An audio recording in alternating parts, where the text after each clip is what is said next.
The usage of effects is one of the first tools a new DJ adds to their toolbox.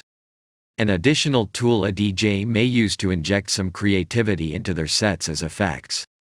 They can also help with challenging transitions.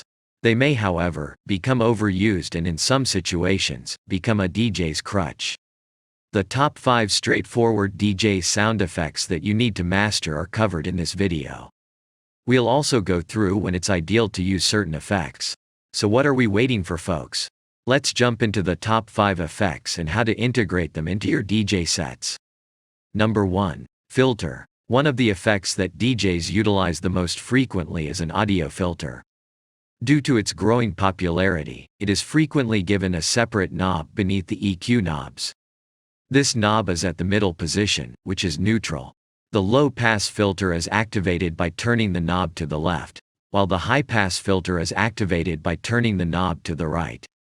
The frequencies that will be played will be influenced by these two modes. Higher frequencies will start to be eliminated as soon as the low-pass filter is turned on. The cutoff gets lower the more you turn the knob to the left. The high-pass filter operates similarly, except as you move it further to the right, it eliminates lower frequencies. These two effects have probably been used in electronic music at some point. These effects are used by music producers to give their recordings depth and color. The filter is a fantastic tool for DJs to create drama or a break when none exists. For instance, before a significant drop, you can engage a filter to lower or raise the sound before returning it to neutral for the drop. The next track may then be started using the bass swap approach in DJ EQing. The filter can help with transitions as well. The original track may be faded out using the filter when you mix between two tracks using the crossfader. Maintaining musical timing is essential for this method. For instance, gradually turn on the low-pass filter during a phrase. Aggressive filter activation is not recommended. Give yourself enough time to gradually raise the filter level in order to get that smooth sound. Understanding how to utilize the filter can help you enhance your mixing talents. It will enable you to freely add a seamless transition point to any track.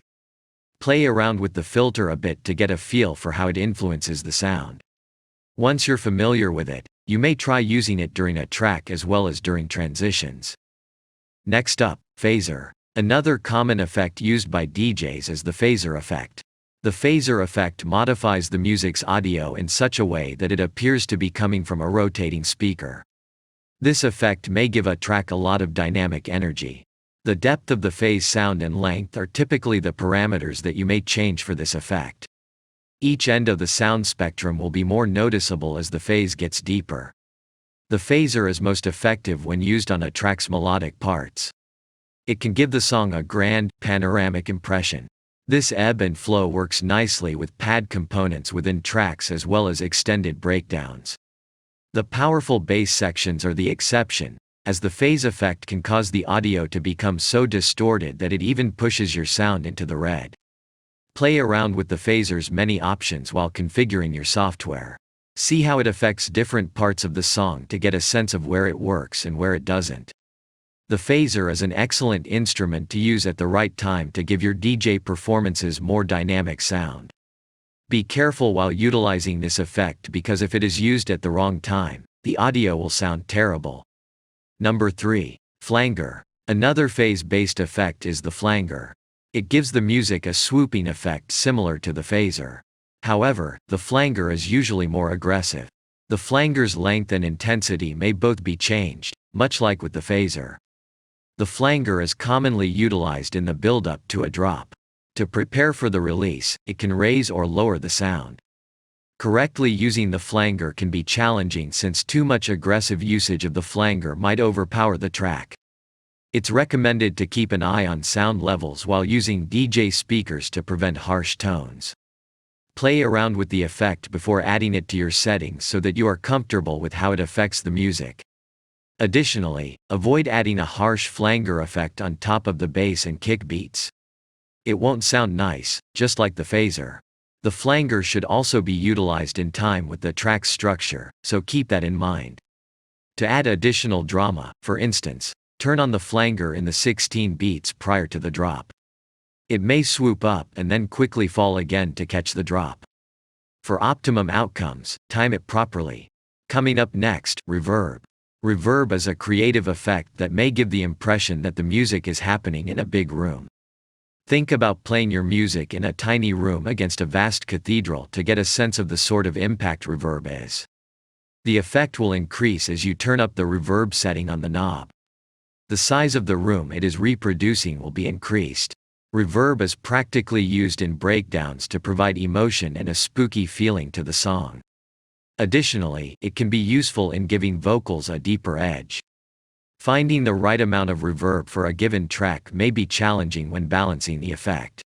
The more reverb you use, the larger the sensation of the imagined place becomes, but you risk sounding empty and distant. You may use reverb into your transitions as well. As your new track is introduced, it might be a smart method to make the previous track seem to sound further away. Reverb may be applied to the new track as well, and after your transition is finished, you can gradually take away the reverb from the incoming track. Finally, number 5. Echo. Echo is just as simple as it sounds. It will gradually go quieter and replay the part of the music that was playing when it was engaged. The duration of the echo is controlled by the effects knob.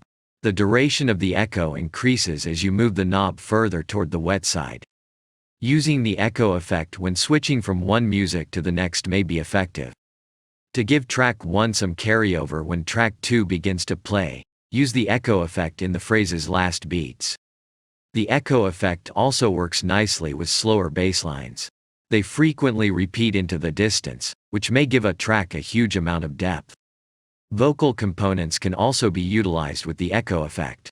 It's better to apply the echo to a clean area of voice when it comes to vocals. When using the echo effect on vocals, please be careful because it adds additional sound on top of the track and can make the mix appear busy. Play around with the effect to become accustomed to it before integrating it into your DJ performances. So guys, these were the 5 greatest DJ sound effects of all time. Hope you liked the video, and if you did, please don't forget to give the video a big thumbs up and subscribe to our channel. Thanks for watching, see you in the next video.